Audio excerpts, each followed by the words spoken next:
prezados professores, prezada comunidade da ETECAP, prezados auxiliares docentes, prezados funcionários técnicos administrativos, prezados pais responsáveis, sejam todos muito bem-vindos à nossa 24ª Mostra de Projetos, a nossa segunda Mostra de Projetos virtual.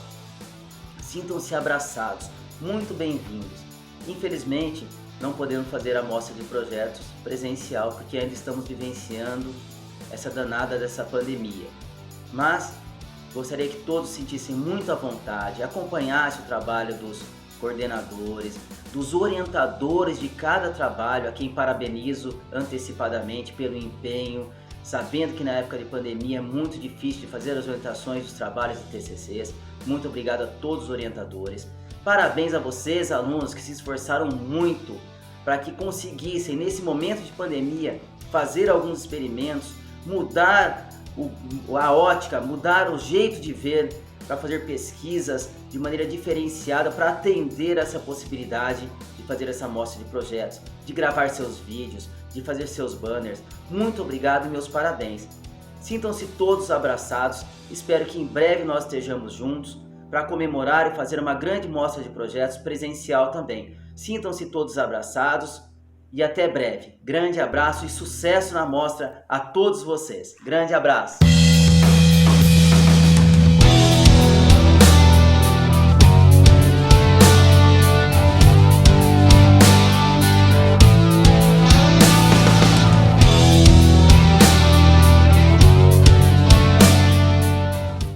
Este trabalho de conclusão de curso tem como título Produção de um gel fluido com óleo vegetal da manga, Mangifera indica, para auxiliar na prevenção e tratamento da acne.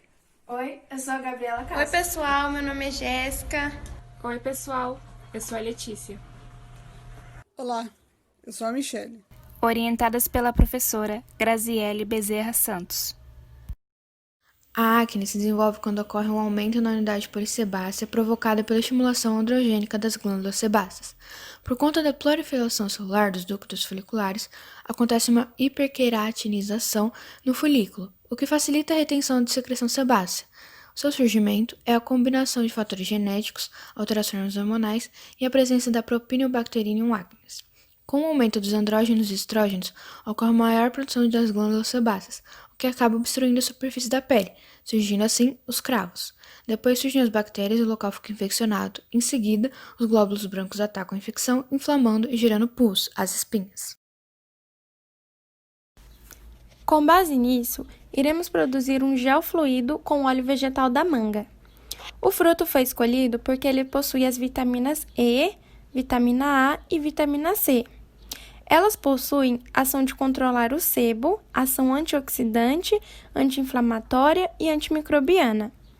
Os nossos objetivos vai além de tratar a acne, mas visamos também a sustentabilidade, pois a manga é um dos frutos mais consumidos e produzidos em nosso país. E com isso será reduzida a quantidade de resíduos, pois para a produção do nosso gel usaremos a casca. E visamos diminuir o índice de poluição agroindustrial no Brasil. A metodologia ela foi dividida em 3 partes. A primeira foi a pesquisa científica, onde, baseado na literatura, determinou que o método de extração SOX-LED é o mais eficaz para a extração do óleo essencial. Nessa etapa também definimos que o gel é o tipo de cosmético ideal para a pele acneica, pois ele não interfere na oleosidade da pele. A segunda etapa é a preparação do gel fluido. Nessa etapa, primeiramente extraímos o óleo essencial da casca da manga através do SOX-LED. Desse óleo, isolamos a mangiferina, que é o princípio ativo que utilizaremos nesse cosmético.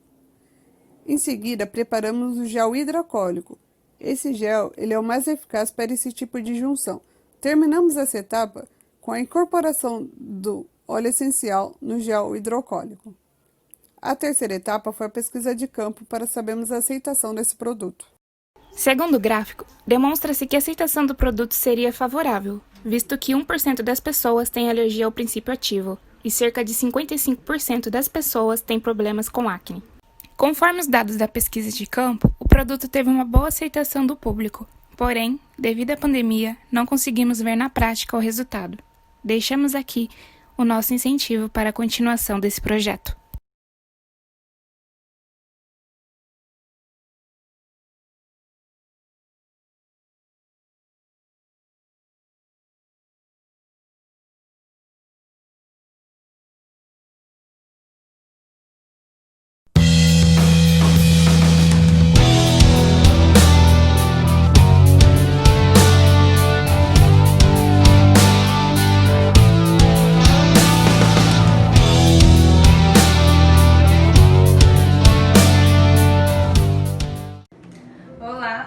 do quarto TN e o nosso grupo de TCC é formado por 4 pessoas.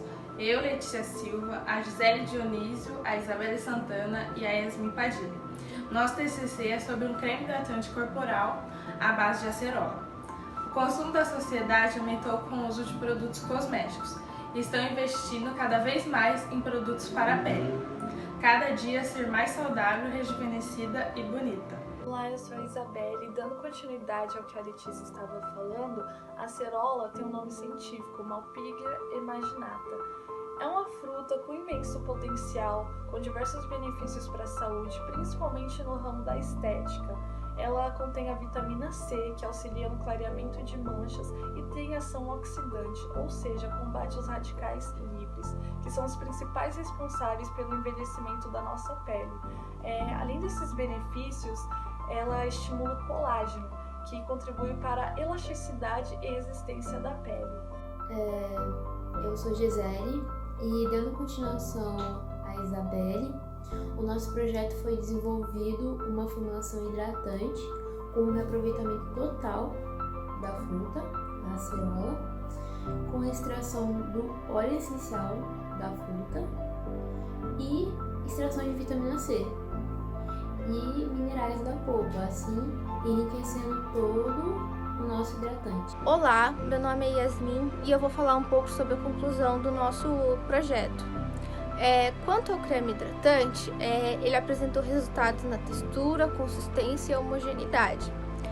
A gente entende que ele ainda precisa ser melhorado e aprimorado. Em relação à nossa pesquisa de campo, a maioria dos participantes disse que sim, que adquiriria nosso produto e faria uso. Porém, só a minoria tem conhecimento dos benefícios da vitamina C. Infelizmente, nós não atingimos 100% do objetivo da nossa pesquisa, já que grande parte dela precisaria ser feita num laboratório e, devido ao cenário que nós nos encontramos atualmente, isso não foi possível.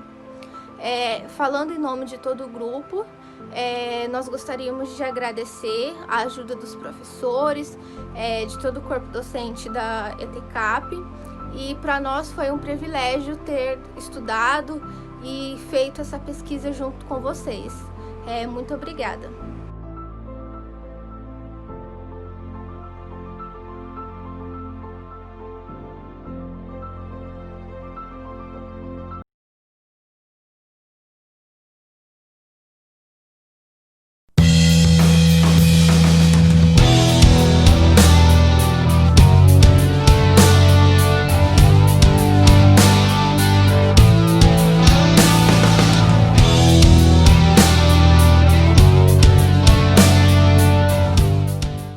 Bom dia, meu nome é Luísa. E meu nome é Laís. Nós somos do ETCAP, curso Biotecnologia da turma 4º TN. Iremos falar sobre hidrogel enriquecido. Nosso projeto é trabalhado com a ideia de proporcionar um método de hidratação constante de plantas por meio do hidrogel, onde se encontra a água como meio de dispersão e dar nutrientes suscetíveis a induzir uma maior porcentagem de crescimento, saúde e reprodução das mesmas com o auxílio de adubo caseiro. Onde encontramos nesse projeto soluções para tornar o Brasil ou o mundo melhor. Esse trabalho dispõe a solução de duas dificuldades atuais, sendo elas o desmatamento e a inutilidade do lixo orgânico. O desmatamento. É fato que em toda a área já desmatada na floresta amazônica não está ocorrendo nenhuma recuperação de toda aquela fauna e flora perdida, o que nos faz chegar à conclusão de que há uma imensa área de solo danificado. Em um tratamento intensivo de regeneração, a hidratação e nutrição que esse produto em desenvolvimento pode proporcionar em larga escala é a chave de belos resultados. Inutilidade de lixo orgânico. Todos os anos, o Brasil produz quase 37 milhões de toneladas de lixo orgânico, mas apenas 1% do que é descartado é reaproveitado. Cada vez mais desgastamos os recursos naturais em uma velocidade maior do que a Terra é capaz de produzi-los. Na produção do hidrogel enriquecido, usamos compostos os quais sempre jogamos fora. A diminuição desse lixo faria uma séria mudança na nossa gestão de resíduos. Para produzir o hidrogel enriquecido, compramos o hidrogel pronto, que é um gel formado por uma rede tridimensional de polímeros e copolímeros hidrofílicos, compostos por água, de 70%, 90% óxido de polietileno, poliacrilamida e polivinilpirrolidona. Para o adubo, utilizamos restos de alimentos como cascas de ovos e frutas e borra de café. Colocamos tudo no liquidificador e adicionamos água para facilitar a mistura. Todos esses compostos aumentam a disponibilidade de determinados nutrientes no solo, para que a planta cresça com as quantidades de substâncias que são exigidas pelo cultivo, repondo as vitaminas e minerais. Misturamos os dois produtos e cavamos em um local de plantio, onde colocamos o hidrogel enriquecido, em pequena quantidade para não prejudicar o crescimento da planta, e plantamos a muda escolhida. Foi postada uma pesquisa de campo com perguntas relacionadas ao produto e sua finalidade. Ao apresentar os benefícios do hidrogel e do adubo, a maioria das pessoas mostrou interesse em usá-los. Finalizando a pesquisa com uma pergunta-chave sobre a questão de áreas desmatadas, 91% dos entrevistados acham uma boa alternativa produzir adubo em grande escala para ajudar no crescimento de novas árvores. De acordo com as pesquisas e artigos, o hidrogel enriquecido tem tudo para dar certo, sendo possível obter embasamento teórico suficiente para acreditar que os compostos juntos seriam necessários para uma saúde perfeita das plantas, levando a crer no maior projeto de recuperação da Mata Atlântica e ainda auxiliar na diminuição das toneladas de lixo orgânico inutilizado no Brasil.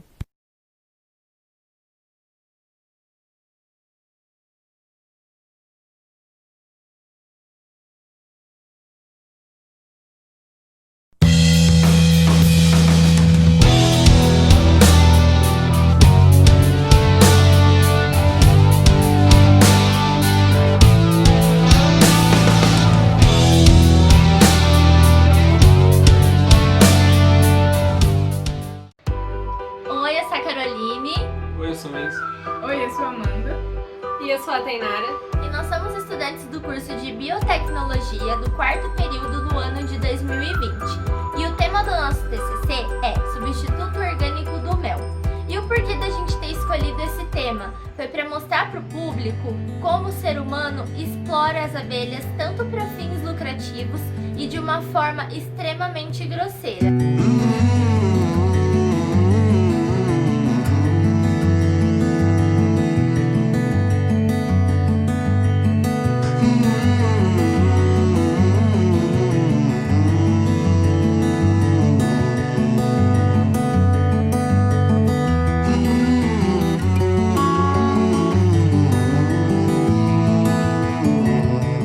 Nosso trabalho é totalmente ecológico, nutritivo e vegano, semelhante ao mel convencional, porém sem o risco de causar doenças como botulismo ou a entrada de outros organismos. Tiramos a partir dos compostos da maçã, por ser rico em carboidratos e vitamina C, do abacaxi, por ser rico em enzimas, óleo essencial de alho e limão, por ter propriedades antimicrobianas, e por último, gengibre em pó, por ser rico em minerais e vitaminas.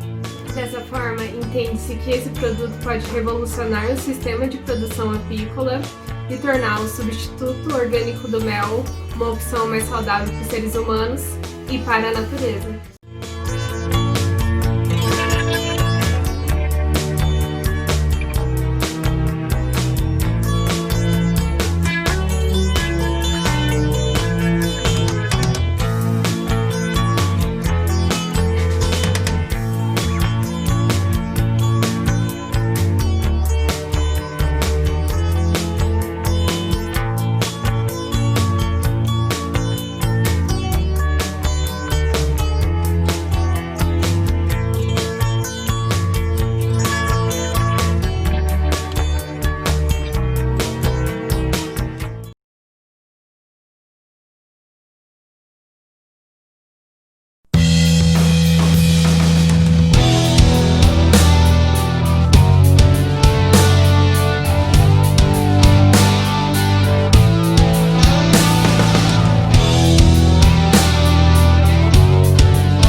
Nosso trabalho de conclusão de curso tem como tema Barreira Física para a Prevenção de Infecções Sexualmente Transmissíveis, ISTs, curso de Biotecnologia. Olá, meu nome é Breno. Gisele. Meu nome é Silvia dos Santos. Diante de um crescente aumento de infecções sexuais, que inclusive pode acontecer durante a prática do sexo oral desprotegido, segundo o principal órgão de saúde dos Estados Unidos, CDC. Sendo assim, a única forma de barrar o contágio das infecções sexuais é o uso de uma barreira física. Portanto, o objetivo do nosso trabalho de conclusão de curso é a criação de uma barreira física hipoalergênica para a prevenção de infecções sexualmente transmissíveis à base de látex, que é originado da árvore seringueira, e o tanino vegetal. A sensibilidade ao látex são causadas devido a uma reação exagerada do sistema imunológico perante ao contato com a proteína do látex, denominada de cisteína protease. Alguns sintomas da sensibilidade ao látex podem ser urtícaria de contato, vermelhidão, lacrimejo e etc.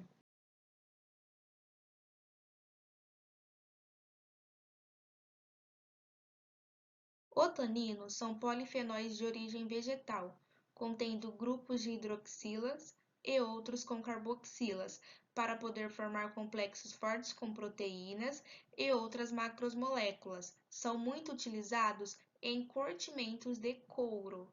O intuito é utilizar o tanino para neutralizar as proteínas presentes no látex que causam a sensibilidade. Metodologia científica.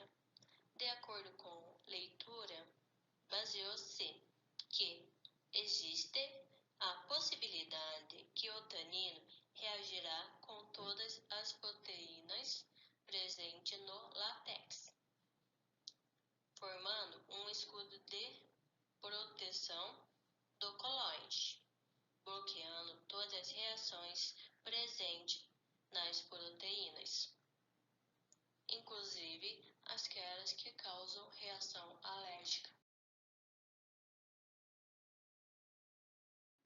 Para a criação da barreira física hipoalérgica, nosso intuito é propor um material que abrange toda a região íntima da mulher, um protótipo em formato de triângulo. Sua composição será látex, tanino, laurilsulfato de sódio, hidróxido de potássio e bórax, e sua fabricação se assemelha da camisinha, necessitando apenas de um molde para isso.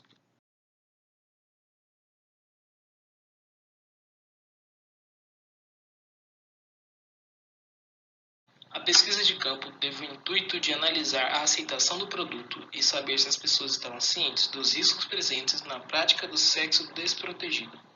A aceitação do produto foi de cerca de 52% segundo o primeiro gráfico.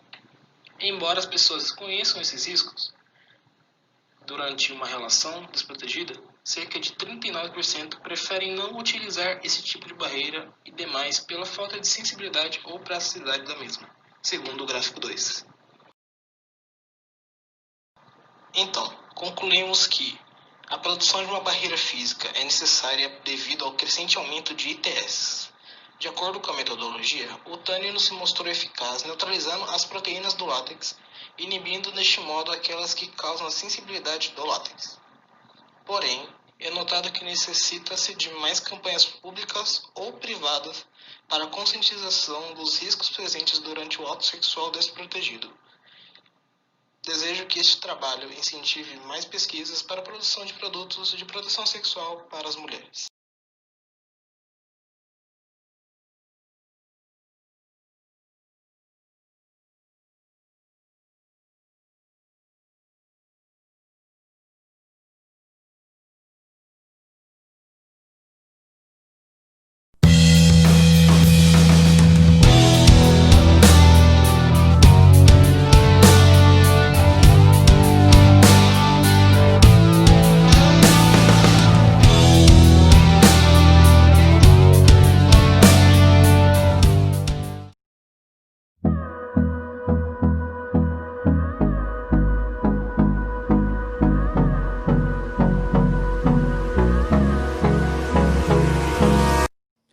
Olá, Eu sou o Antônio, e o tema do nosso TCC é a produção de sabonetes antimicrobianos a partir do talo da beterraba e das folhas da erva mate. O objetivo do nosso trabalho é a diminuição do lixo residual orgânico causado pelo talo da beterraba e os galhos e folhas da erva mate. Em tempos de pandemia, com a propagação de novos micro-organismos, notamos o quão importante é a higienização, não somente de ambientes, mas também de todo o corpo, e principalmente das mãos. Optou-se por usar o talo da beterraba e as folhas da erva mate devido a ambos os produtos possuírem propriedades benéficas tanto para a pele quanto para a saúde. De acordo com dados do IBGE de 2018, o Brasil é o maior exportador de erva mate do mundo, sendo um dos maiores índices de renda para o Brasil. Aqui, cerca de 96% da produção são para consumo de chimarrão, enquanto somente 4% é para consumo de chás e outros usos. Já a maior parte da beterraba é destinada para a alimentação e pode ser encontrada no mercado de várias maneiras, como produtos inteiros, cozidos e enlatados. Mas não há registros significativos do consumo do talo. Porém, não são muito usados na produção de cosméticos, o que nos proporcionou um diferencial do produto e um melhor aproveitamento de tais insumos. Olá, meu nome é Ana Júlia e eu vou falar um pouco sobre as propriedades do talo da beterraba e da erva mate. O talo da beterraba é rico em ferro e vitaminas A e C, que contém efeitos antioxidantes sobre a pele, que a auxiliam no desenvolvimento de novas células, deixando-as com aspecto saudável e macio. E por conta da falta de informações sobre esses benefícios, as pessoas acabam descartando elas. A erva mate apresenta compostos químicos como o ácido cafeico, que tem como propriedade o efeito antioxidante. E a ligação entre si e outros compostos que, juntamente com flavonoides, apresentam ação antimicrobiana, frente à cepa de Staphylococcus aureus, E. coli e Proteus mirabilis. Olá, eu sou Andressa e eu vim falar a conclusão final do nosso trabalho, que foi baseado através de pesquisa e artigos. Por o talo de beterraba não ser muito utilizado, decidimos trabalhar com ele juntamente com a erva mate para dar um novo destino. Notamos que houve uma boa aceitação das pessoas nessa nova combinação de sabonete, através da pesquisa. Portanto, atingimos nosso objetivo final, que era diminuir o descarte do talo de beterraba e erva mate, que apresentam um risco de causar ferimentos devido aos galhos da planta, e principalmente oferecer um produto natural com propriedades benéficas para o consumidor. O único teste que ficou de fora foi o antimicrobiano, que não foi possível ser feito por conta da pandemia.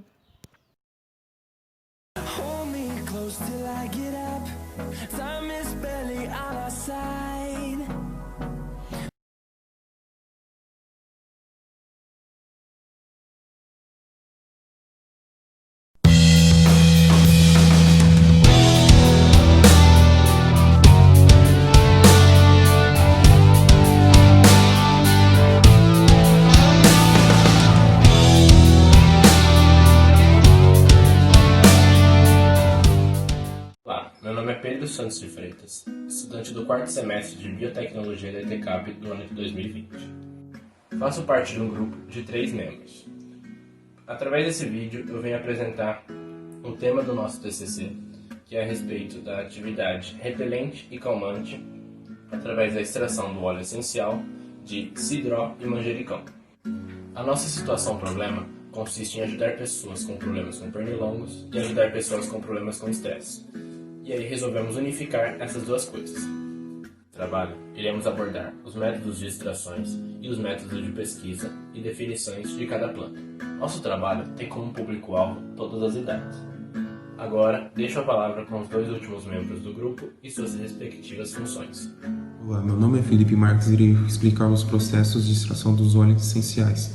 Primeiro, nós iremos fazer a coleta das 2 plantas, a Aloysia tripila roide, que é o cidró, e a Alcium basilicum, que é o manjericão. Nós usaremos o processo de destilação simples por vapor d'água. Logo após isso, nós iremos fazer a mistura dos 2 óleos, usando o álcool de cereal. E terminado o processo, nós iremos deixar descansando por alguns dias. Após esses dias, nós iremos fazer outro envasamento em um frasco de vidro com abertura na tampa para as varetas de madeira. E iremos fazer os testes primeiro com os pernilongos em um lugar fechado e depois iremos fazer o teste de como um calmante, para ver o campo de eficiência dos óleos essenciais. Agora irei deixar para o último membro as considerações finais. Olá, meu nome é Felipe Zucchetti. Eu vou falar um pouco sobre o que podemos concluir a partir do que foi apresentado anteriormente pelos outros integrantes do grupo. Pode-se concluir que os óleos essenciais de cidró e manjericão são de grande ajuda para pessoas que sofrem de estresse e ansiedade, pois oferece a função calmante a partir das propriedades terapêuticas dos óleos essenciais, podendo ser também muito útil para pessoas alérgicas, pois oferece, além de função calmante, a função de repelente contra pernilongos. Podemos concluir que esse seria um processo barato para a produção devido à simplicidade do processo.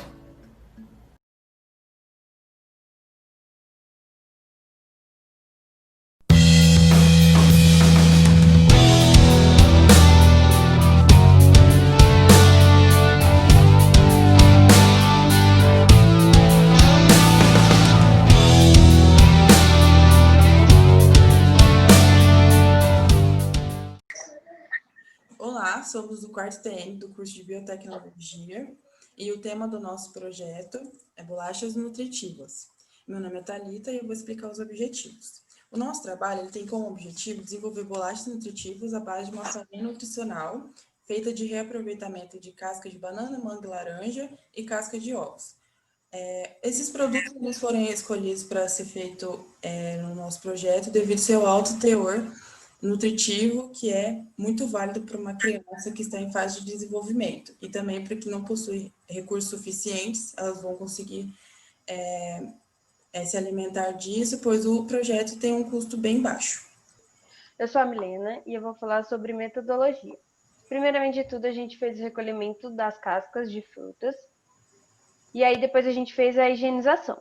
Depois a gente pegou, colocou numa assadeira e levamos ao forno industrial por 30 minutos a 180 graus. Depois de secas e resfriadas em temperatura ambiente, levamos ao liquidificador para ser trituradas. Logo em seguida, fizemos o processo de pesagem e dosagem. A seguir, colocamos em uma bacia e acrescentamos o restante dos ingredientes. Fizemos a homogeneização e levamos ao forno por 180 graus por 20 minutos. Deixamos esfriar em temperatura ambiente e depois colocamos em embalagens.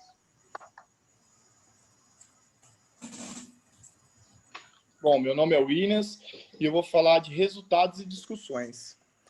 Bom, a nossa pesquisa de campo ela foi realizada com um público de 58 pessoas e obteve os seguintes resultados. 91,4% das pessoas doariam cascas de frutas e de ovos para o nosso projeto, com direcionamento para crianças em fase de desenvolvimento. 79% das pessoas não sabiam da possibilidade de criar bolachas a partir dessas matérias-primas. Diante desses resultados, concluímos que o nosso projeto pode ser considerado inovador, econômico e acima de tudo, nutritivo. Como conclusão do nosso projeto, conseguimos alcançar nossos objetivos, tendo os resultados bastante positivos, e também a gente pode concluir que, além do nosso projeto ser inovador, devido ao resultado apresentado anteriormente, também ele é muito econômico, pelo tanto de pessoas que podem nos ajudar fazendo, e não somente pode ser feito por nós, mas também pode ser feito por qualquer lugar do Brasil ou até do mundo, podendo ser feito nas próprias casas, vindo de doações das cascas das frutas. Então, pode ser feito em qualquer lugar, desde que haja essa doação, também não havendo, não é um custo muito elevado. Dessa forma, a gente conclui a nossa apresentação do nosso trabalho. Muito obrigada pela atenção.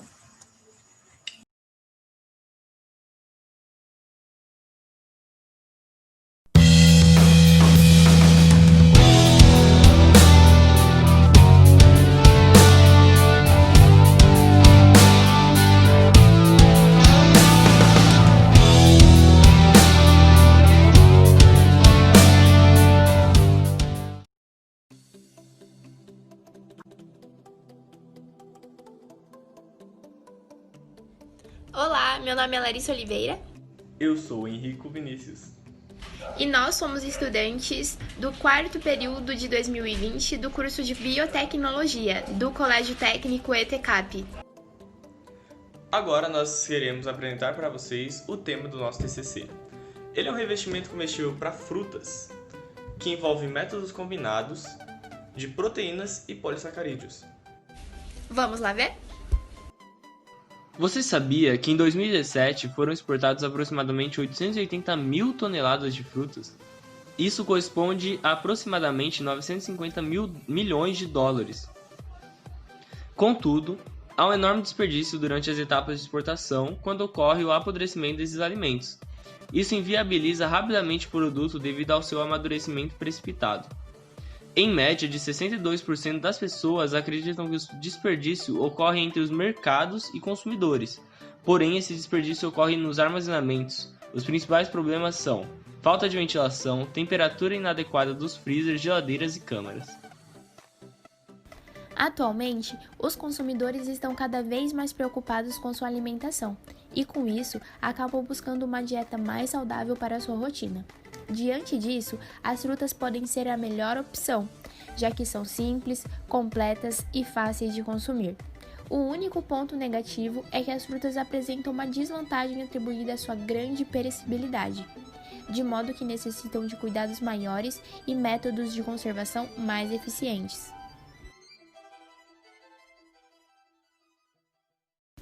Levando isso em consideração, o nosso projeto tem como objetivo desenvolver o revestimento comestível a partir de métodos combinados que utilizam proteínas e polissacarídeos, e sua principal função é proteger os alimentos frágeis nos momentos pós-colheita, especificamente as frutas, que devido à sua alta perecibilidade e sua fragilidade, são consideradas as principais vítimas da ação do hormônio do amadurecimento, o etileno.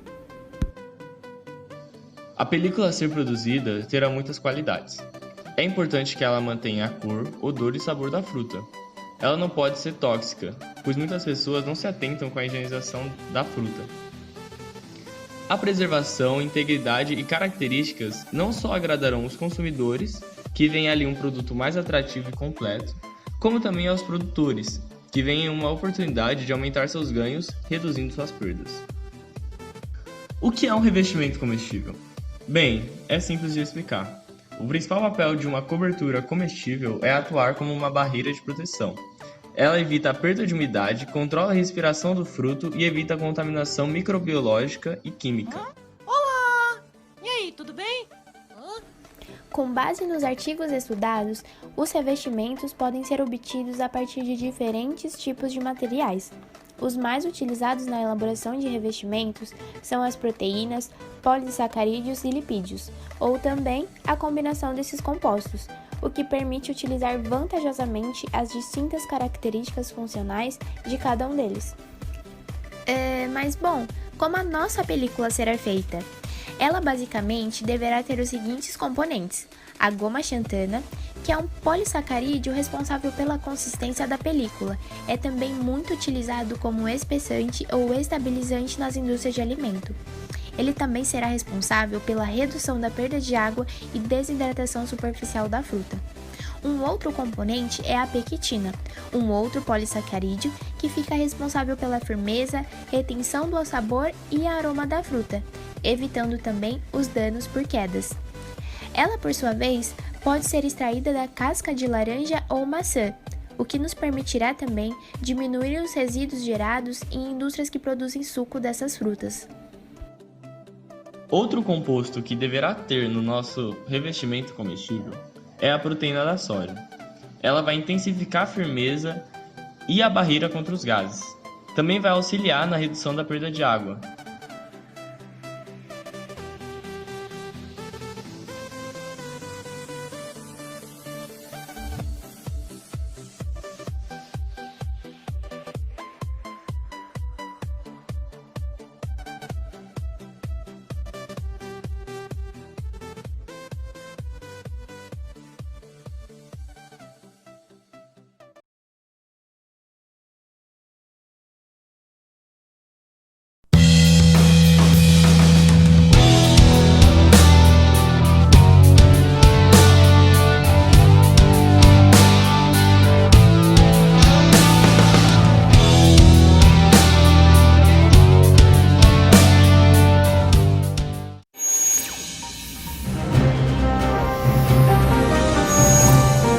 a deliberação e descarte incorreto de fármacos e seu impacto ambiental.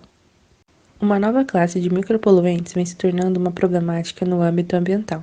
Os fármacos ou drogas farmacêuticas são usados em larga escala por seres humanos, sendo o Brasil um dos maiores consumidores. Essa deliberação usual e o descarte incorreto do mesmo é o que torna os fármacos um dos focos do estudo dessa classe de poluentes. Esses compostos são contaminantes emergentes, micropoluentes que são disseminados nos ambientes de forma crônica, causando bioacumulação caso não seja degradado. Nosso objetivo geral é realizar um levantamento bibliográfico acerca dos fármacos e seus impactos ambientais que são causados pela deliberação e descarte incorreto.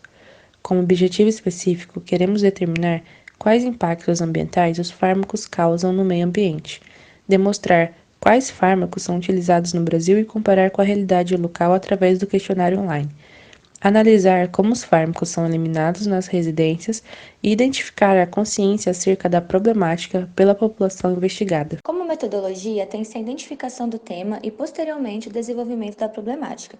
Sendo assim, foi feito o levantamento bibliográfico em artigos, revistas e periódicos. Para conseguir informação da população local, em tempos de pandemia, foi realizado e disponibilizado um questionário online, onde pudemos, junto à literatura, fazer as análises dos resultados e obter a nossa conclusão. Tivemos um amostral de 178 pessoas e os dados obtidos demonstram que 71,6% delas fazem uso da automedicação.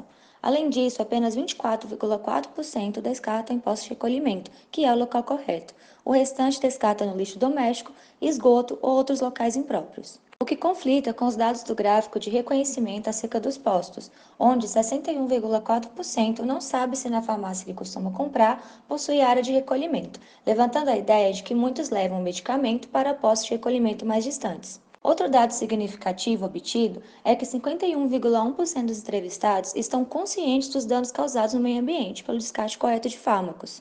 Quando indagado sobre quais medicamentos mais utilizam, em suma, as respostas foram analgésico, anti-inflamatórios e remédio para a gripe, o que está de acordo com a literatura estudada. Além disso, os medicamentos oriundos da automedicação são os possíveis mais causadores da poluição por fármacos, devido ao seu uso em larga escala. Outro ponto a se destacar é que mesmo a maioria dos entrevistados, tendo noção dos danos causados, a porcentagem que descarta em locais corretos é menor, evidenciando a problemática da informação sobre os postos de recolhimento. Diante de toda análise baseada em dados já existentes na literatura, pode-se observar um padrão quanto ao desconhecimento da população acerca dos postos de recolhimento de fármacos para descarte, assim como os danos causados pelo descarte correto. Com toda a problemática apresentada e os riscos para o meio ambiente, fica evidente a necessidade de abordar a temática com a população. Se faz necessário também mais investimentos em pesquisas que tratam os fármacos como contaminantes emergentes, assim como as soluções mais viáveis para remediar esse tipo de contaminação.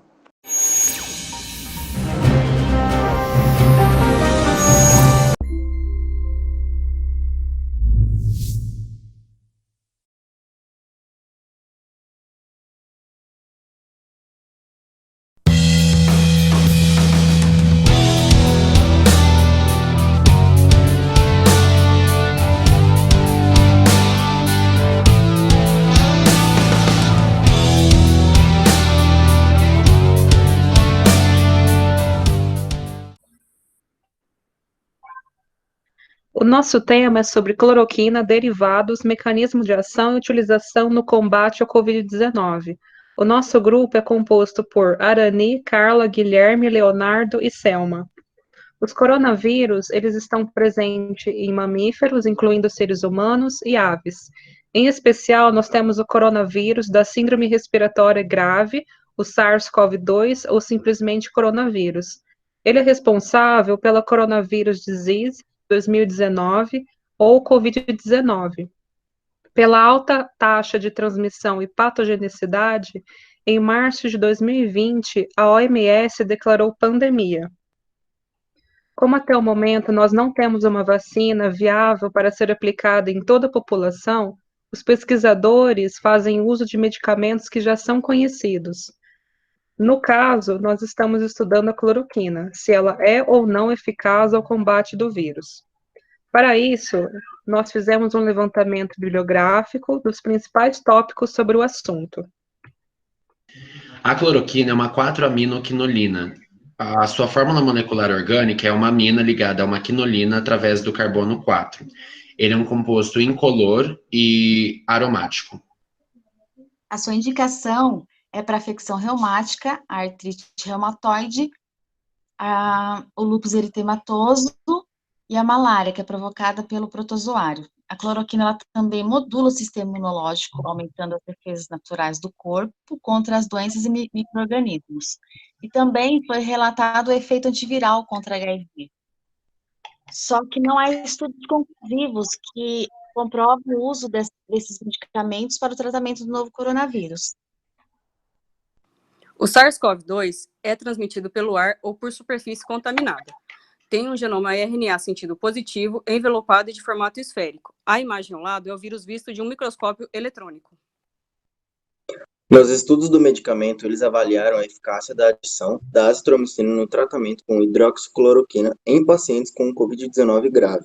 No critério de inclusão, as pessoas deveriam estar com suspeita ou Covid-19 confirmada e ter pelo menos um critério de gravidade do Covid. E, furtado outros, concluíram que, em casos graves de Covid-19, a adição de azitromicina não melhorou os resultados clínicos.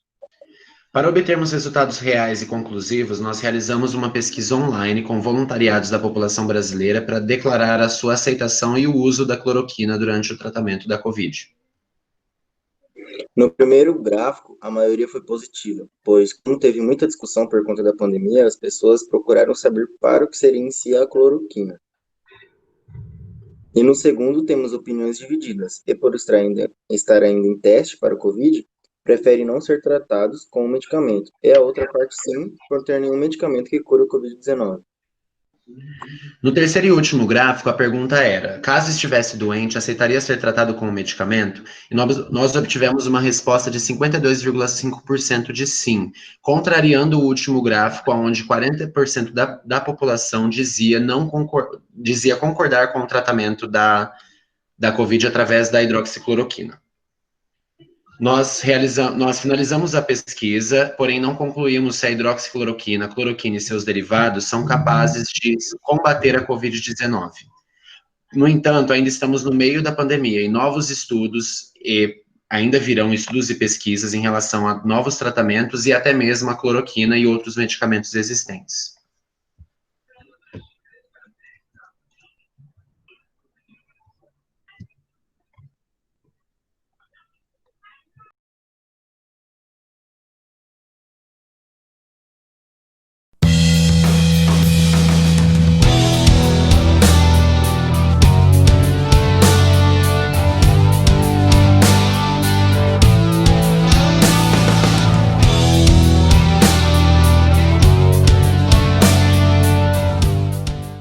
Oi, eu sou o Gabriel. Oi, eu sou a Kathleen. Oi, eu sou o João e o nosso TCC é sobre o etanol e a sua importância na redução dos gases de efeito estufa. O etanol, também conhecido como álcool etílico, é um biocombustível altamente inflamável, incolor e se mistura facilmente com água. Sendo muito utilizado em automóveis, essa substância é renovável, pois sua matéria-prima é obtida através de plantas.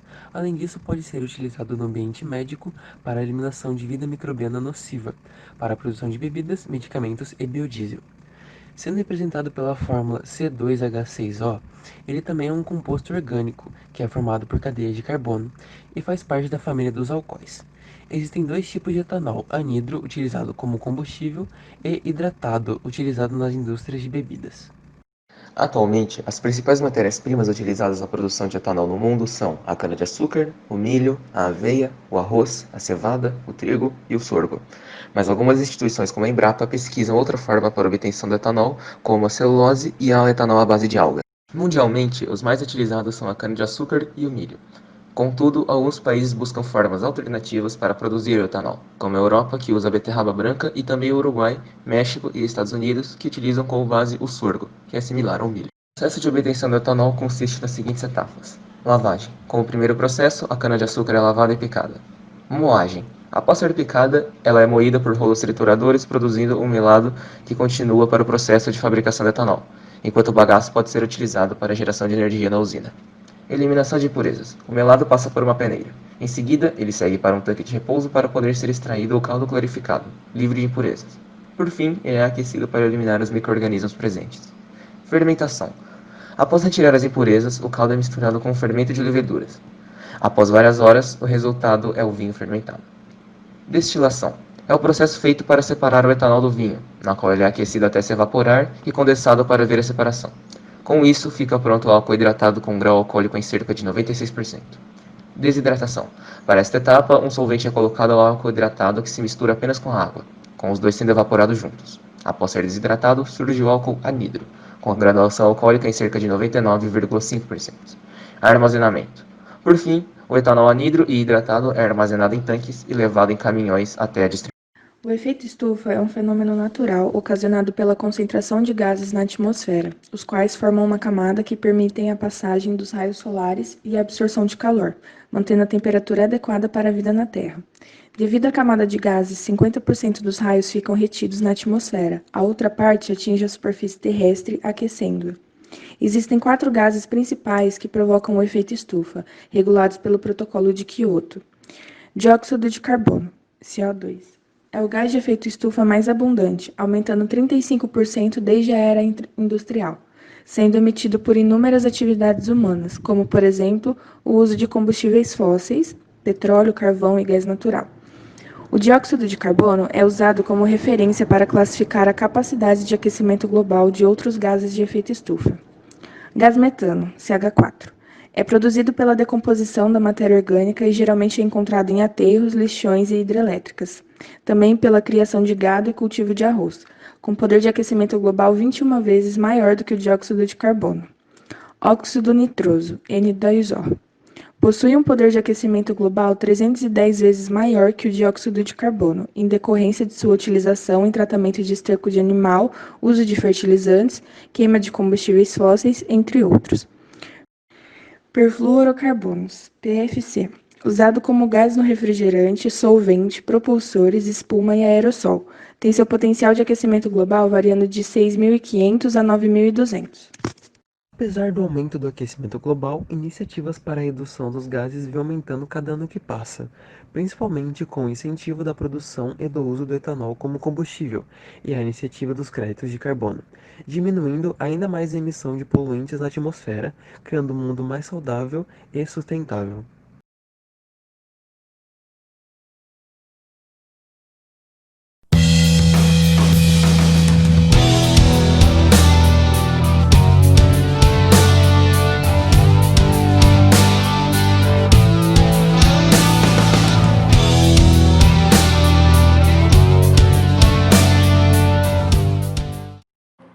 Trabalho de conclusão do curso de Biotecnologia, Fake News e seus impactos na compreensão do sistema imune. O projeto tem como objetivo analisar os efeitos das notícias falsas e como impactam na compreensão do sistema imune. O alto nível de mentiras usadas para formar a opinião da população, desde as eleições de 2018 e sua continuidade para ir contrariamente às medidas de isolamento social, motivou o início deste projeto. Foi realizado um estudo de campo em que 130 pessoas de diferentes idades, sexo e níveis educacionais, por meio do Google Formulários, com perguntas tanto sobre o coronavírus e também sobre a atuação do sistema imune em geral. Além disso, foi coletada a bibliografia de diversas fontes para melhor entender o que acontece no país e no mundo com base em fake news. As respostas foram divididas em sim, não sei ou desconheço. Resultados obtidos. Foi concluído que, apesar de uma minoria da população acreditar em fake news em geral, foi abaixo de 10% de respostas que não batiam com a realidade. Porém, algo interessante aconteceu com questões que não estavam em pauta na mídia. Houve maior discrepância com a realidade ou desconhecimento da realidade em questões menos populares. Houveram mais respostas corretas em perguntas cujo tema estava em alta. O crédito se dá ao papel da mídia como divulgadora de informações ao público, embasadas em artigos científicos e fontes confiáveis.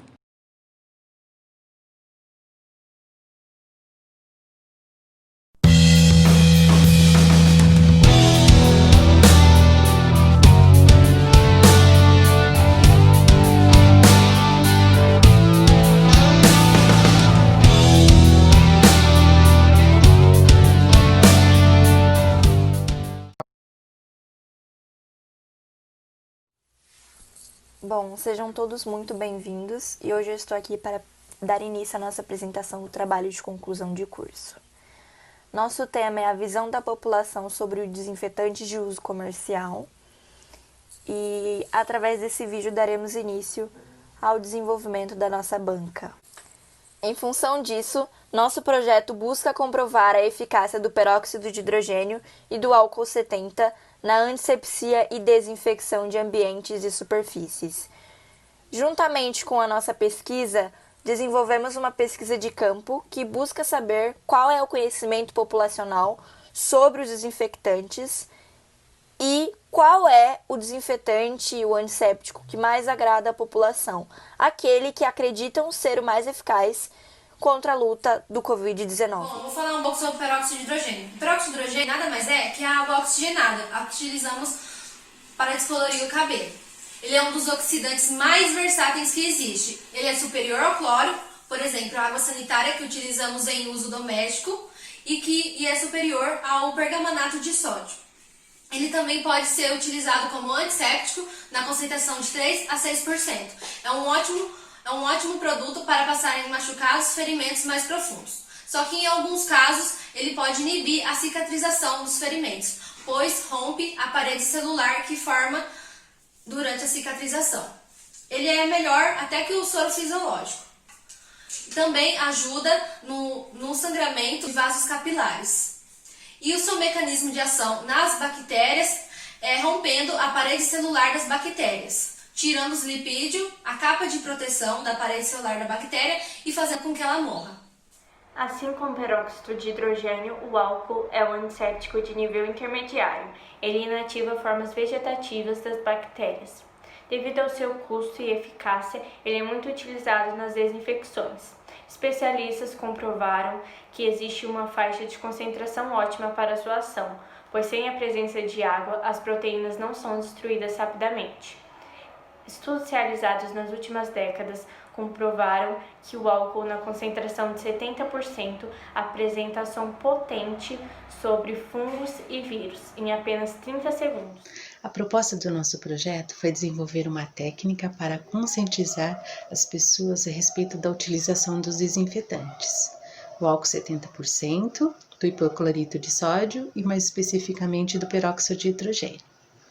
A metodologia que nós optamos foi criar uma plataforma virtual para assim realizar uma pesquisa com questões objetivas referente ao conhecimento das pessoas, como que elas utilizam desinfetantes, pela sua eficácia, desinfecção ou pelo preço.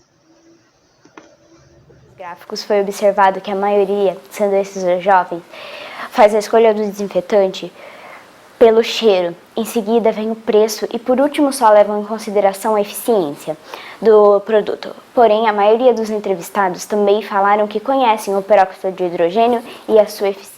Eu sou Letícia Borges. Tendo em vista que o nosso propósito era pesquisar o nível de conhecimento da população a respeito do peróxido de hidrogênio, podemos concluir que 75,4% dos participantes têm conhecimento sobre o peróxido de hidrogênio e 24,6% afirmam que, após as informações obtidas no formulário, usariam o mesmo.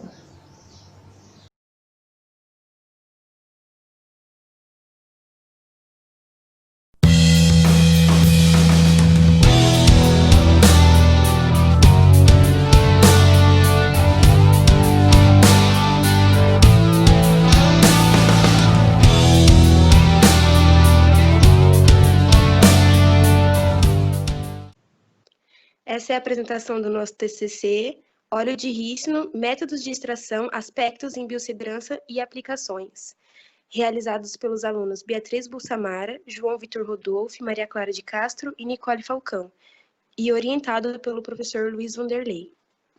Bom, a abundância da mamona na natureza e suas diversas aplicações impulsionaram a extração caseira do óleo de rícino, principalmente pelo seu fácil acesso.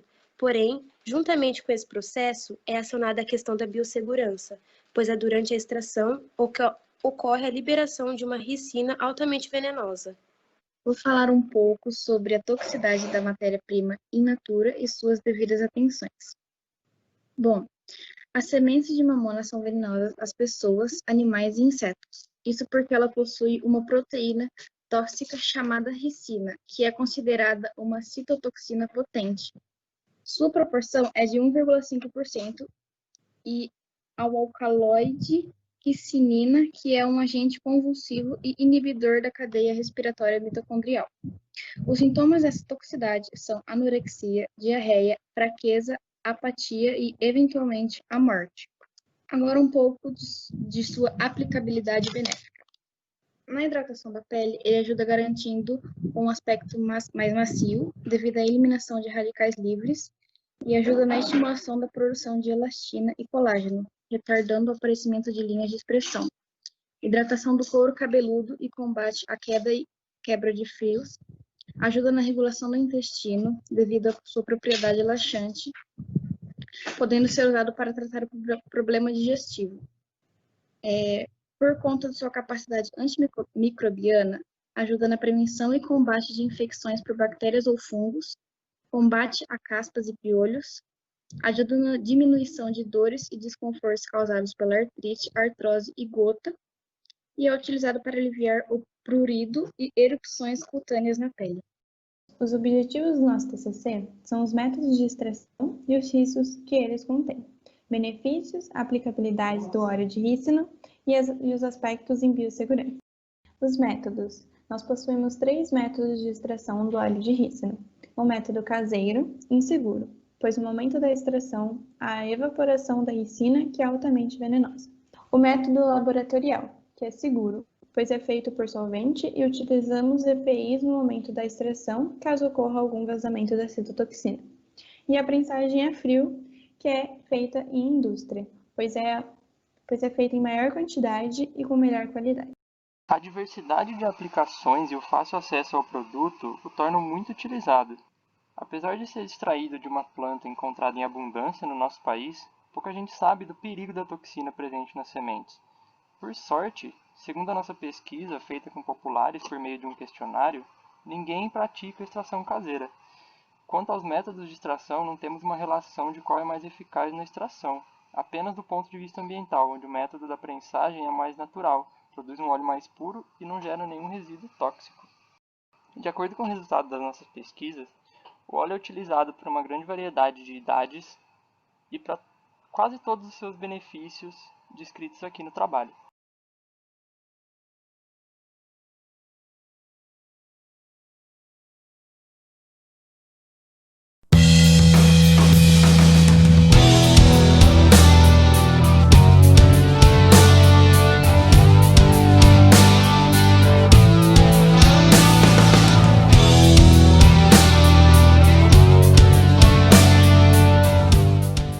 Olá a todos, sou André do 4º TC, juntamente com os alunos Jeremias e Thiago, sob a orientação da professora Paula Cristina, apresento o trabalho que tem como proposta a utilização de casca de banana e casca de soja com biosorvente para adsorção de ferro, cobre e chumbo em solução. É uma proposta ecológica e economicamente viável, uma vez que se utiliza de subprodutos agrícolas, trazendo mais um destino aos resíduos.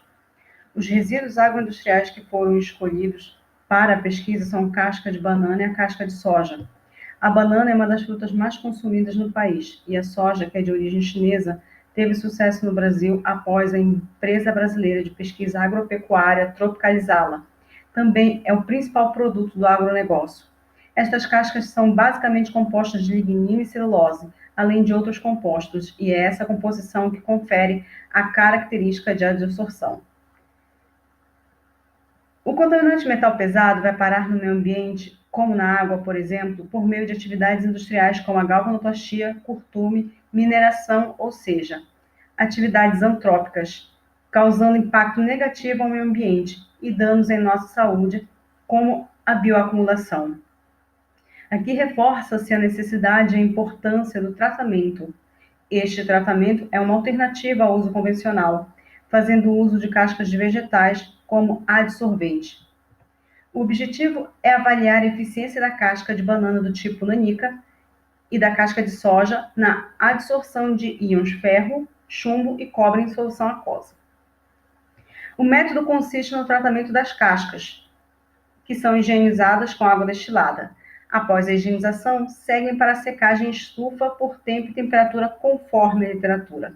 Depois de secar, as cascas vão para moedor e depois peneiramento. É em forma de pó que as cascas entrarão em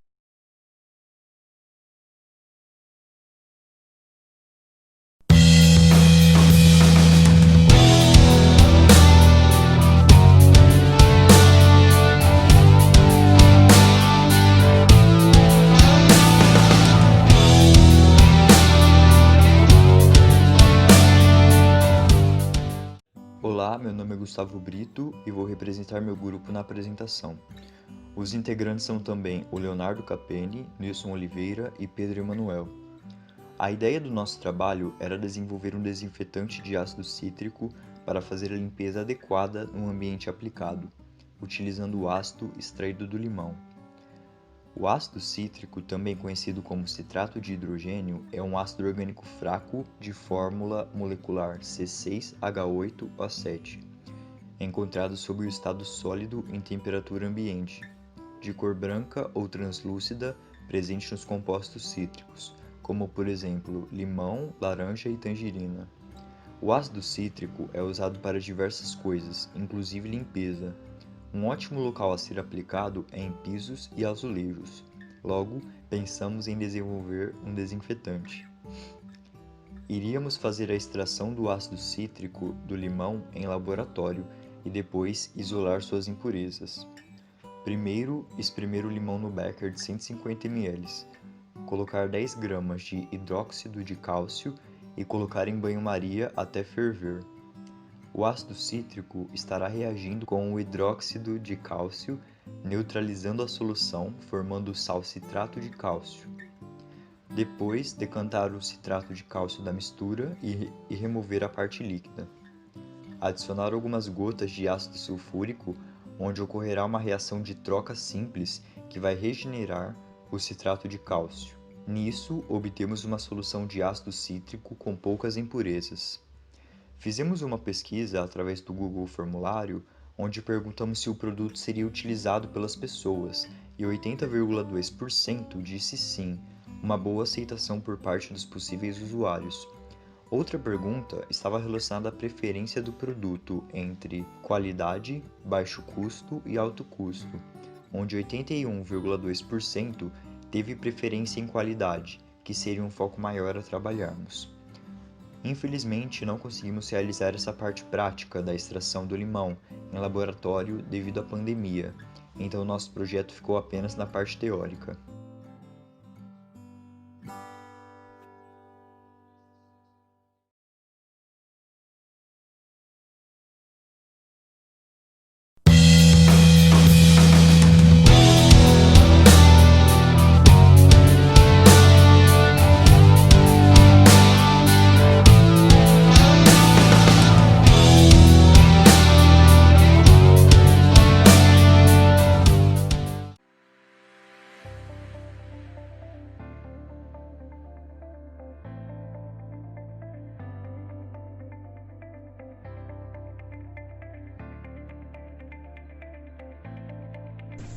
Oi, eu sou a Emiliana e hoje vou apresentar o nosso trabalho de conclusão de curso, que se trata da avaliação da toxicidade dos efluentes da ETCAP utilizando o Daphne Siemens.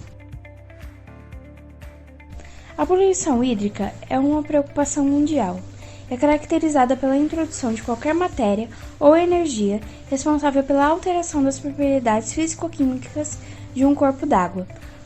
Uma maneira de proteger os recursos hídricos é o tratamento de efluentes industriais e domésticos.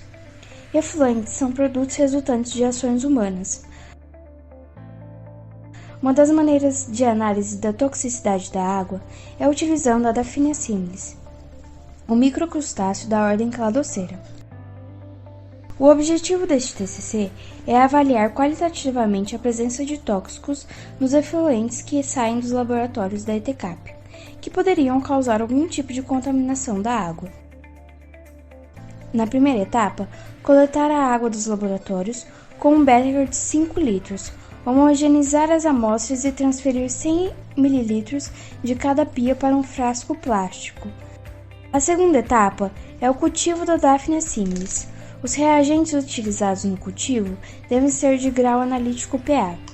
A água de cultivo e diluição é necessária para a sobrevivência e reprodução dos microcrustáceos. Uma das opções é o meio MS.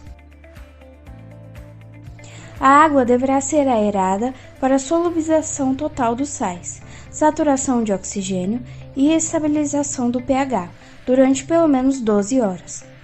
A dureza total da água deverá ser de 40 a 48 mg de carbonato de cálcio por litro. E o pH deverá estar entre 7 a 7,6. Colocar de 1.000 a 2.000 ml em um recipiente e adicionar 25 organismos por litro, em temperatura entre 18 e 22 graus Celsius. Os organismos utilizados devem ser neonatos com idades entre 6 horas e 24 horas, obtidos a partir de fêmeas entre 7 dias e 28 dias. A terceira etapa é adicionar 10 ml de cada amostra em um tubo de ensaio. Para cada tubo, devem ser adicionados 10 organismos testes.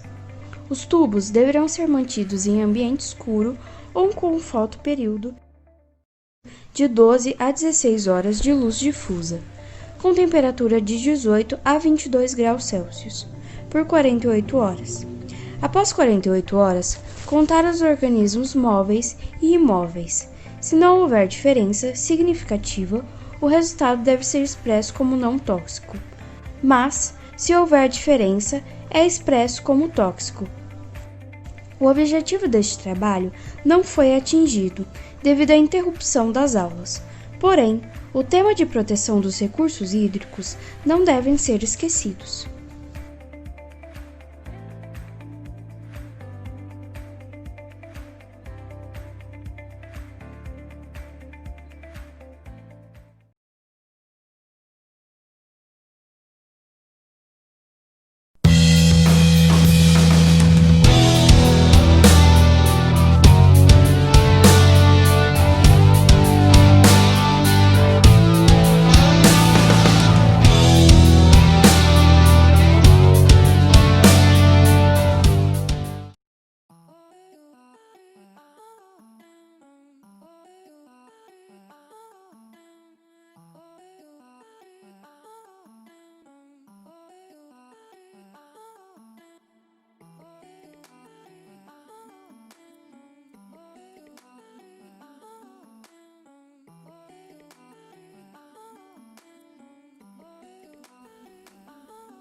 Olá a todos, meu nome é Bruno Góes e eu estarei representando meu grupo nessa apresentação do nosso trabalho de conclusão de curso.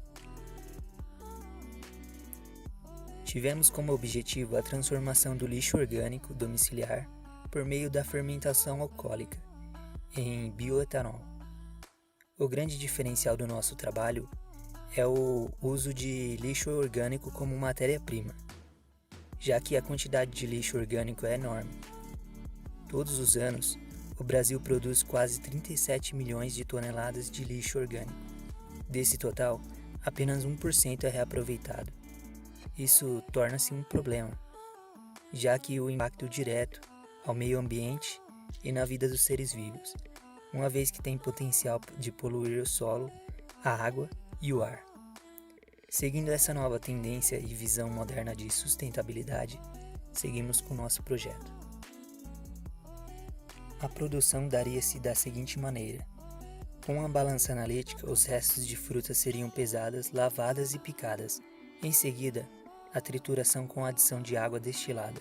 A cada 500 gramas de fruta, colocaria-se 300 ml de água destilada.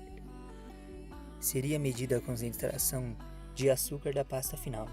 Com isso, separaríamos em amostras para descobrir qual é a quantidade ideal de levedura por litro. Então, colocaríamos 10 litros de polpa em um garrafão e 100 ml de 100 gramas de fermento biológico. Após a fermentação e comprovada a estabilidade, seria peneirado, filtrado e passaria por destilação simples e destilação fracionada. E finalmente obteríamos o etanol. Fica inquestionável a importância desse trabalho, pois seu impacto ocorreria de maneira positiva e sustentável. Os resultados finais foram inconclusivos, pois fomos impedidos devido à pandemia. Um grande abraço a todos.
Biopolímero sintetizado a partir do micélio. O plástico trouxe muitas inovações e bem-estar para as nossas vidas. Porém, por outro lado, nos causou e causa sérios danos ambientais, pois sua decomposição dura anos, sua incineração a céu aberto gera gases altamente tóxicos e também é uma ameaça à vida marinha. Uma das alternativas propostas por cientistas para contornar esses problemas juntamente com a reciclagem é o desenvolvimento de plásticos biodegradáveis naturais.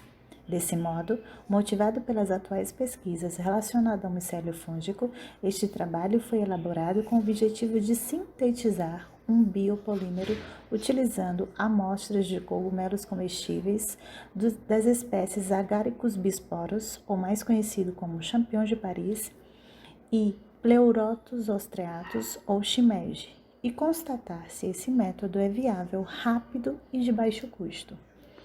A princípio, cultivamos o micélio. Para o cultivo do champignon, utilizou-se 150 gramas de milho de pipoca, o qual permaneceu de molho em água por 4 horas e depois foi cozido em água fervente por 15 minutos. Depois de resfriado, o milho foi despejado em um frasco de vidro devidamente esterilizado por aproximadamente 15 minutos. Posteriormente, a amostra foi inoculada dentro do frasco de vidro e acondicionada em um local com temperatura adequada para a expansão do micélio. Para o cultivo do shimeji, utilizamos 150 gramas de trigo em grãos e realizamos o mesmo procedimento feito para o cultivo do champignon. No teste do champignon de Paris, o crescimento micelial iniciou após transcorridos 15 dias e depois de 45 dias, armazenado em local seco, obteve-se a completa expansão das hifas dentro do frasco de vidro. Já no teste com o shimeji, não apresentou desenvolvimento micelial devido à contaminação dos grãos por bolor, embora alcançado o desenvolvimento micelial do cogumelo champignon de Paris, a quantidade produzida nesses 45 dias não foi suficiente para dar continuidade no projeto e na produção do biopolímero. Neste estudo, constatou-se então que o crescimento micelial de champignon de Paris é possível de ser obtido, mas deve haver um monitoramento adequado da temperatura e da umidade. E embora a colonização tenha sido alcançada, a quantidade produzida foi insuficiente para realizar a síntese do biopolímero. Portanto, o método apresentou-se inconclusivo.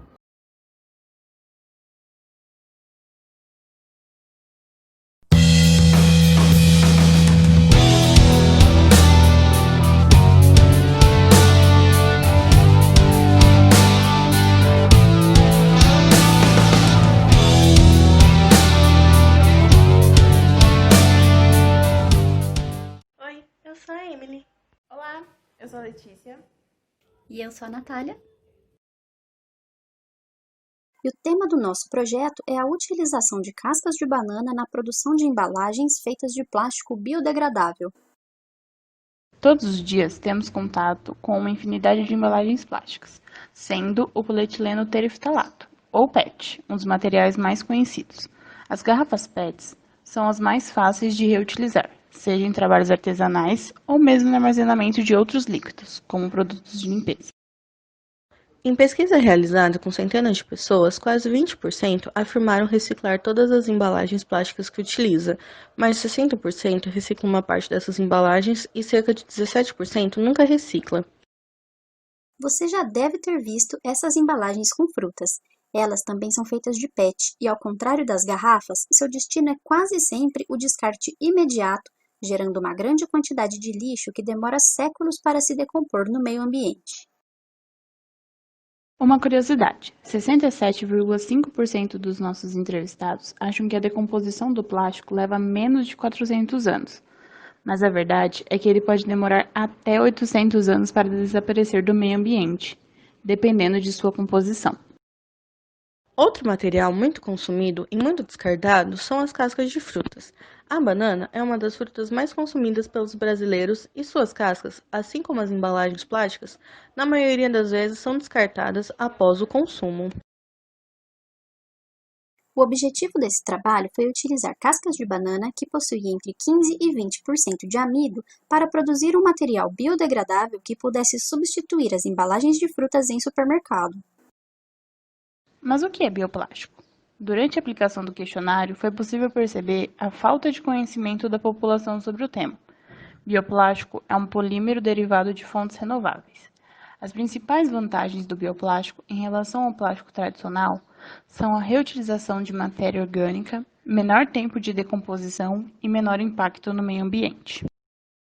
Para o experimento, as cascas de banana foram deixadas por cerca de 3 horas em solução contendo água filtrada e água sanitária, para facilitar a extração do amido. Em seguida, a solução foi peneirada e a polpa foi levada ao fogo, onde foram adicionados a glicerina como elemento plastificante e o ácido acético, visando a quebra das cadeias presentes no amido. Após a fervura, o último passo foi espalhar a mistura em uma superfície plana e aguardar a secagem.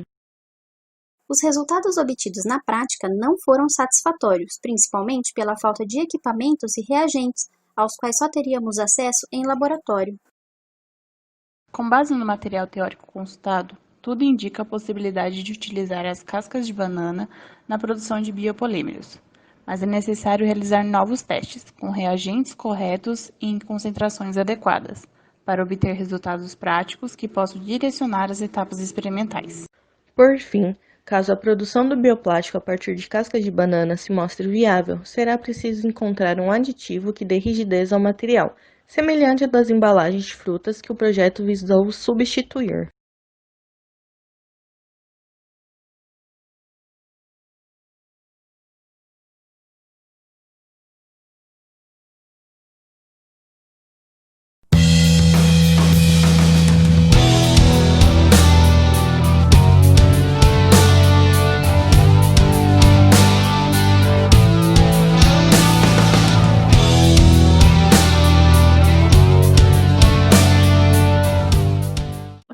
A análise quantitativa da lactose presente no leite e o estudo prático-teórico a respeito das possíveis alterações em sua composição.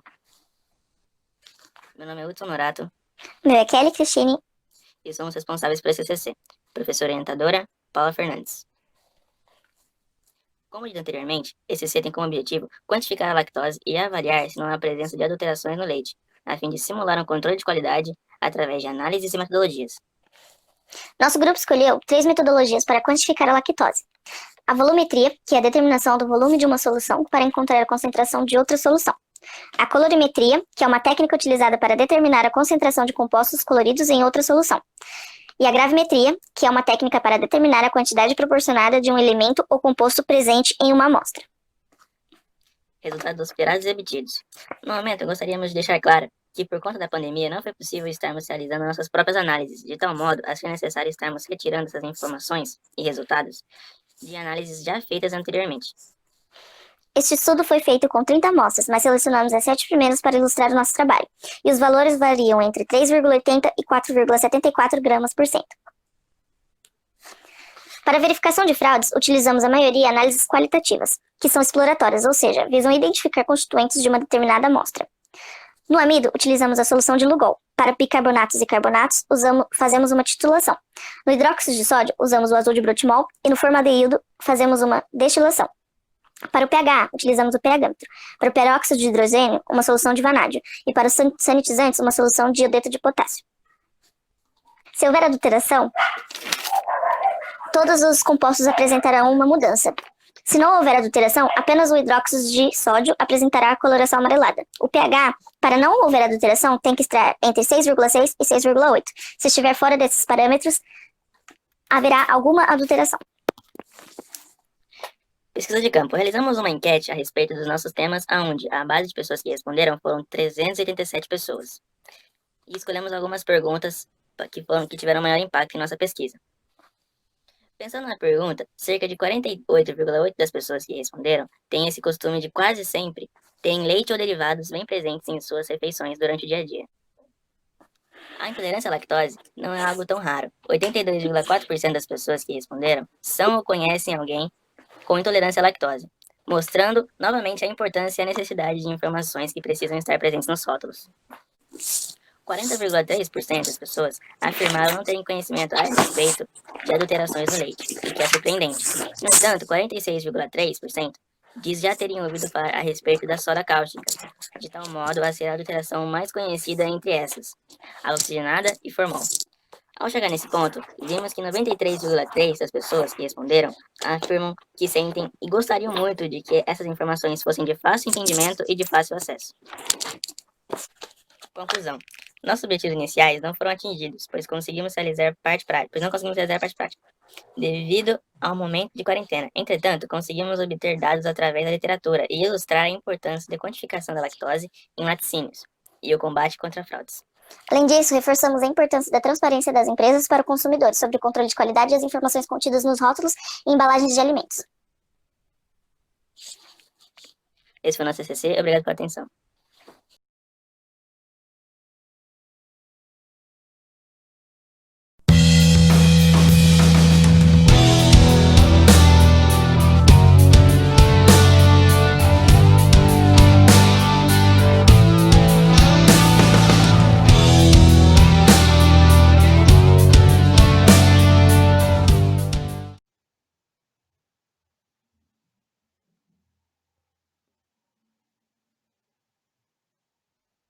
Prezados, sejam bem-vindos. Meu nome é Lucas Queiroz da Silva e estou aqui para lhes apresentar o nosso projeto e explicar o conceito de pH. Nosso projeto é a produção de um indicador natural através do extrato da berinjela para a análise do pH do solo, com o intuito de levar ao conhecimento de forma prática e econômica sobre o conceito de acidez e basicidade. Os indicadores ácido-base são substâncias naturais ou sintéticas que mudam de cor em função do meio. pH é o potencial hidrogênico e refere-se à concentração de íons H+, do seu meio aquoso. Para a produção de indicador natural, o vegetal, a fruta ou a folha precisa conter antocianinas, que são pigmentos naturais biodegradáveis, que trazem a variedade de cores. Algumas delas possuem a propriedade de alterar as cores de acordo com o pH. A escolha da berinjela é devido à presença de antocianinas em sua casca, além de ser um vegetal que tem um preço acessível, de fácil procura e que a colheita é durante o ano todo. A medição do pH do solo é importante, pois vai influenciar no desenvolvimento dos vegetais e, para a agricultura, isso interfere diretamente na sua produtividade. Isso acontece porque existem tipos de vegetais e plantas que precisam estar em ambientes mais ácidos, como a batata doce e o rabanete, e outros em ambientes mais alcalinos, como é o caso das vinhas. Além disso, o pH do solo também influencia na cor de algumas flores, como as hortênsias, por exemplo, que na presença de um solo mais ácido terá cor azul, e quando estiver em um solo alcalino, sua cor pode variar entre o rosa e o branco. Esses são apenas alguns dos aspectos que fazem com que o conhecimento do pH do solo seja um fator tão importante. O objetivo do nosso trabalho é a produção de um indicador natural para a análise do solo, que seja mais acessível e que possa ser utilizado em qualquer escola.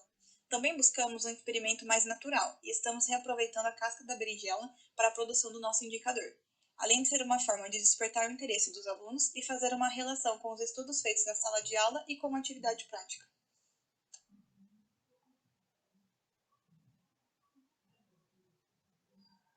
Para fazer um indicador ácido base, usamos 2 berinjelas, e para testar, usamos terra de 3 bairros diferentes.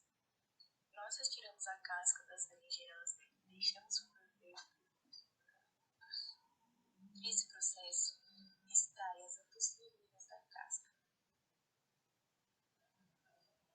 Peneiramos a terra e deixamos decantar por 30 minutos.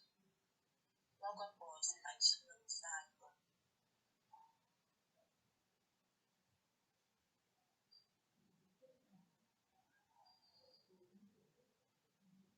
Misturamos e deixamos decantar novamente por 30 minutos.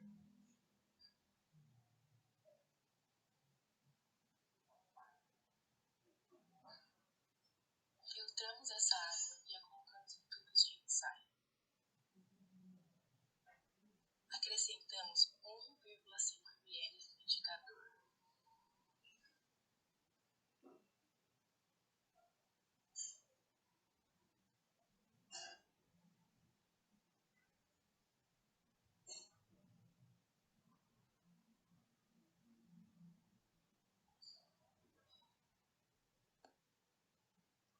A eficiência do indicador é comprovada, pois foi possível fazer as análises de pH e obter os resultados das amostras.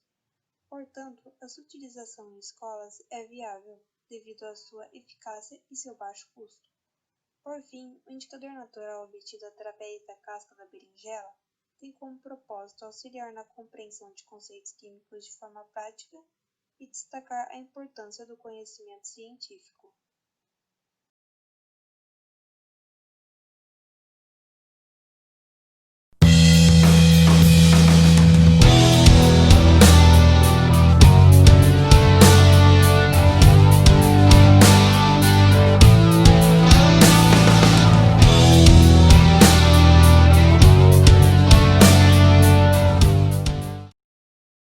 Oi pessoal, meu nome é Maria Gabriele, eu vou explicar para vocês um pouquinho do nosso projeto. Nosso projeto consiste na dispersão do grafeno para uso em outros materiais, devido às suas propriedades como flexibilidade, resistência mecânica, condutor térmico. Durante as nossas pesquisas, a gente encontrou alguns tipos de dispersão, como banho de ultrassom, ultrassonicação, moinho de bolas, mas a gente focou no banho de ultrassom e na ultrassonicação, que foi onde a gente encontrou mais dados de como realizar esse método. Para ambos os métodos, a gente precisa de um recipiente com flocos de grafeno e um solvente orgânico. No banho de ultrassom, a gente coloca cerca de 0,2 mg por ml do solvente orgânico no recipiente com os flocos de grafeno e leva para o banho. Segundo as nossas pesquisas, os tempos que tiveram uma melhor eficácia da dispersão foram de 30 minutos e de 60 minutos. Na ultrassonicação, são as mesmas etapas que do banho de ultrassom. A diferença é que depois da gente colocar o solvente orgânico no recipiente com flocos de grafeno, ela passa pela ultrassonicação por 15 minutos Em ambos os casos, em ambos os métodos, depois que ele passa por esse tempo do banho ou da ultrassonicação, é extraído uma gota e essa gota é colocada no substrato de cobre e é levado para uma estufa para secar. Bom, era esperado que em ambos os casos, em ambos os métodos, a solução coloidal, que é o nome dado à solução que forma depois do banho e depois da ultrassonicação, que ela fosse homogênea e de coloração preta. Como teoricamente não haveria uma diferença visível entre os dois métodos, a solução coloidal dos dois métodos e dos tempos diferentes, seria necessário a utilização de um microscópio eletrônico de varrimento para verificar essa diferença. No caso do banho de ultrassom, com o microscópio a gente perceberia que na solução coloidal do tempo de 60 minutos, a dispersão dos flocos de grafeno é muito maior. E no caso da ultrassonicação, ela comparada com o resultado do banho de ultrassom, era esperado que ela tivesse uma dispersão melhor do que as do banho, apresentando um diâmetro maior de dispersão. Bom, galera, nosso projeto seria basicamente esse. Infelizmente, a gente não conseguiu fazer na prática, mas fica aí a dica, né, para os próximos alunos que tiverem interesse em realizar. E obrigada pela atenção.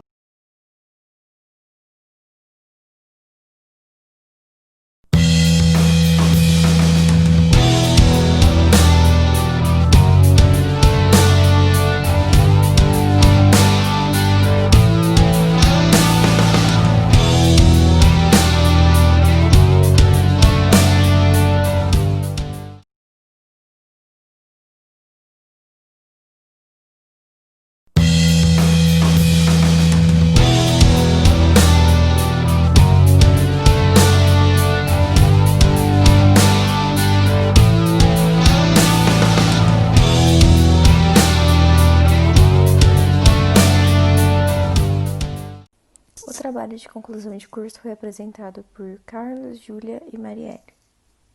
Nós nos juntamos esse ano para desenvolver nosso TCC, que por sua vez se trata do desenvolvimento de um desodorante natural com base de melão e melancia e uma nova alternativa para substituir o hidróxido de alumínio, que é um dos ingredientes de grande maioria dos desodorantes do mercado natural. Assim, visando a sustentabilidade e a saúde de seus consumidores. Mas, por que essa substituição? Bom, como dito, os desodorantes do mercado atual levam hidróxido de alumínio em sua composição. Porém, o que nem todos sabem é que esse é um metal pesado tóxico para a nossa saúde. Estudos apontam que este metal pode ser um dos causadores do Alzheimer e até mesmo do câncer de mama, além de causar alergias e, em algumas pessoas, manchas na pele, derivadas por causa do uso do desodorante. Nos alertamos para os alimentos, mas não nos lembramos que ele pode entrar no nosso corpo pelo consumo de cosméticos. Analisando isso, surgiu a ideia do TCC, algo que pudesse substituir esse metal de forma saudável, sustentável e natural. Assim, passamos por muitas alternativas. Nossa primeira ideia foi utilizar o limão na composição do nosso desodorante. Porém, não era viável, pois em sua casca possuía toxinas que fazem mal para a saúde dermatológica da nossa pele. Logo após pensarmos em testar o caqui, pois precisava de um fruto que possuísse caráter básico, e o caqui verde é extremamente básico. Entretanto, utilizar um fruto com potencial de ser um alimento para fazer um desodorante não era viável. E dentre outras alternativas, buscamos por frutos alcalinos e encontramos o melão e a melancia, que se tornaram ideais para nossas pesquisas e desenvolvimento, pois, além de atender às necessidades alcalinas, possuem inúmeros benefícios para a saúde dermatológica, como ação hidratante, nutritiva e até mesmo rejuvenescedora, e ambas ricas em vitamina C, em vitamina A e vitaminas de complexo B, fibras e sais minerais, como magnésio, cálcio, potássio, fósforo e também por serem ricas em licopeno, um antioxidante que ajuda a combater vários tipos de cânceres e no combate ao envelhecimento precoce. Além de agirem de forma nutritiva e hidratante para a nossa pele, eles também terão papel de auxiliar na neutralização do suor, que é composto por um ácido carboxílico e um dos causadores do mau odor nas axilas. Dando continuidade no que foi dito pela Júlia, além do suor, outro causador do mau odor e desconforto nas axilas são as bactérias que eventualmente podem ser encontradas nessa região. Para eliminar elas, a gente vai partir do uso do álcool de cereais nessa composição. O álcool de cereais é o mais recomendado para cosméticos, porque ele agride menos a pele, sendo assim mais saudável em relação dermatológica. E para finalizar nossa composição, teremos um ajustador de pH, porque a gente está lidando com um fruto alcalino e um álcool ácido, e precisamos que o nosso produto final tenha caráter básico. Para isso, a gente vai usar um extrato de banana verde, que dará essa característica ao nosso desodorante. E em relação à metodologia de desenvolvimento, devido ao cenário atual, nós ficamos impossibilitados de realizar os testes práticos, porque a gente só conseguiu avançar até essas partes teóricas, então talvez, possivelmente, posteriormente, a gente consiga realizar os testes práticos.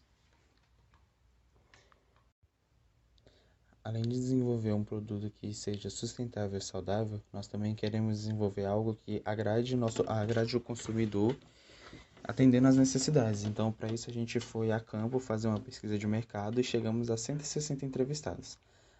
E descobrimos que, além de buscar por um produto que seja realmente sustentável e saudável, sem o metal pesado, que é o hidróxido de alumínio, a gente também precisava desenvolver um produto que não causasse alergia aos consumidores, porque dos 160 entrevistados, 17,4% deles se queixaram dessa questão. Também apontaram problemas como manchas de roupa e incômodos como irritação da pele. Ainda na nossa pesquisa de campo, nós também questionamos os entrevistados se eles se preocupavam ou não com a saúde dermatológica das axilas deles. E 78,3% deles disseram que sim, se preocupam, porém apenas 24,2% tinham informação dos malefícios do hidróxido de alumínio na sua saúde. E para finalizar, falarei sobre o custo de produção. Por se tratar de um projeto que visa sustentabilidade, onde a gente vai partir do reaproveitamento das partes descartadas do melão e da melancia, não dá para estimar o valor desses dois ingredientes. O álcool de cereais pode ser encontrado na faixa de R$ 15,00 o litro e o extrato de banana verde também por R$ 15,00, tendo 250 gramas. Concluindo, a gente visou desde o princípio a saúde do consumidor, desde questões dermatológicas até possíveis danos futuros. Buscamos também um produto que seja sustentável e que dê um novo destino a esse alimento. Os alimentos que seriam descartados a gente vai reaproveitar para fazer o desodorante. No Brasil, 30% da produção de melancia é descartada, e além do que parte do fruto não é consumido, que pode ser reaproveitado para outros fins, como foi o nosso objetivo. Como considerações finais, quero agradecer aos professores que nos ajudaram ao longo do projeto e até mesmo antes dele se iniciar. São eles a professora Marta, a professora Rosângela, a professora Cristiane e a nossa orientadora de TCC, professora Paula.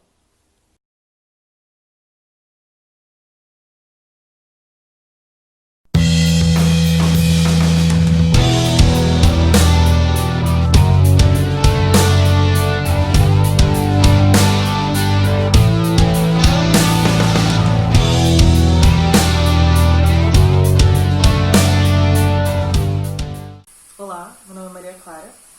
Minha equipe e eu, para a produção do TCC, escolhemos como tema a produção de embalagens biodegradáveis utilizando o amido extraído do cará e as antocianinas do repolho roxo. O cará, ele é um tubérculo rico em amido. A nossa ideia para o TCC era extrair o amido do cará e transformá-lo em biopolímeros. As antocianinas do repolho roxo seriam extraídas e inseridas no filme de plástico. Já as antocianinas do repolho ajudariam a indicar, através da mudança da sua coloração, se o produto está apto ou não para o consumo humano, através da mudança do pH do produto contido na embalagem. Olá, meu nome é Gabriel e hoje eu falarei dos métodos em que o nosso TCC foi baseado. Bom, o primeiro método é o método da extração do amido do cará, que foi um método baseado no artigo Efeito do método de extração na composição química nas propriedades funcionais do amido de inhame, onde foi o método utilizado de extração de Alves, Grossman e Silva. Bom, e o segundo método é a extração de antocianinas do repolho roxo, que foi baseado na tese de desenvolvimento de embalagens biodegradáveis a partir do amido contendo subprodutos provenientes do processamento de alimentos, de Cláudia Leite Luches. E por fim, o preparo do filme do amido do cará e inserção dos resíduos do repolho roxo, que foram utilizados métodos de casting de Tej et al. E encontrados na tese também desenvolvimento de embalagens biodegradáveis a partir do amido contendo subprodutos provenientes do processamento de alimentos, de Cláudia Leite Luches. Bom, e no final terá os fluxogramas detalhando cada um dos métodos e dos processos. Infelizmente, devido à pandemia de Covid-19, ficamos impossibilitados de realizar a produção dessas embalagens na prática. Porém, nosso trabalho foi totalmente baseado em trabalhos anteriores que obtiveram sucesso e trocamos, é claro, o material a ser utilizado. No caso, o vegetal, trocamos por cará e o repolho roxo para a extração do pigmento vegetal, as antocianinas. Em relação à pesquisa de mercado, notamos que o consumidor está receptivo à entrada dessas embalagens no mercado, pagando até um pouco mais caro para a obtenção desse tipo de embalagem. Obrigada.